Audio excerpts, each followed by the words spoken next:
Hi guys, I'm live. How you guys doing? I just wanted to do some road rant. So as you guys may or may not know, I'm working, you guys may know, oh, you may not know, I'm working on a more emotional twist in my guitar playing that I'm working on, where I put feeling into the notes and not just, fast notes all the time, as fast as I can play all the time. A couple things in that department. Love you.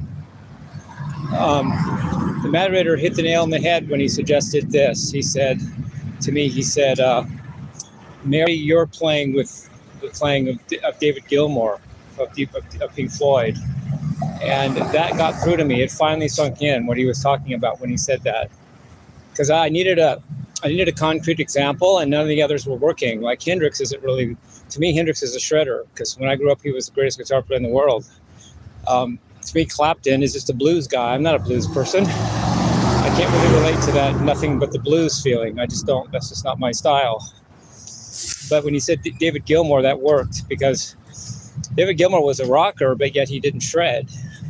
So that's the model, that's the perfect model I needed to give me a model for how to do this. So once in a while when I'm playing, I just spend some of the time in David Gilmore mode, that you might say.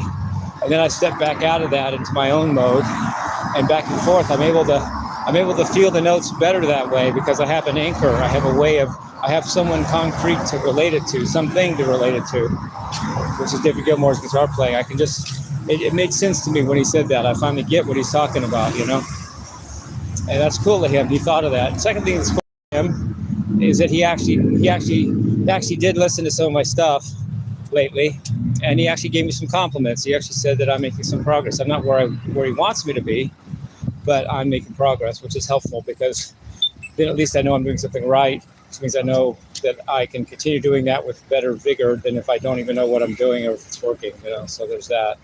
So that's cool. And then while I'm at it, at this walk rant, I want to do something I don't usually do, but I've done once before. I'm going to disclose what my next trilogy is going to be, but I hope I'm not blowing it by doing that. But I can't really help it, because I've been talking so much about David Gilmore. My next trilogy is going to be a Pink Floyd trilogy. I'm not going to say what the songs are. You have to watch it. Love you. You have to watch it to know that. I won't give that much away, but let me just tell you, it's going to be a Pink Floyd trilogy. I've hardly ever played a Pink Floyd song in my life. I just didn't. I love listening to them. I had every album by them just about when I was growing up. I even had a Nice Pair, which is a combination double album, which is the first two albums they ever did, which is Piper at the Gates of Dawn and Saucer Full of Secrets. I had that when I was a kid, and I didn't have Ummagumma, but I had just about every Pink Floyd record, album, tape, whatever it was at the time. And what few ones I didn't have, I knew about and knew I wanted to have, So, but I've never really played them. They were just listening material to me. They were just, okay, I like that, but now let me play guitar.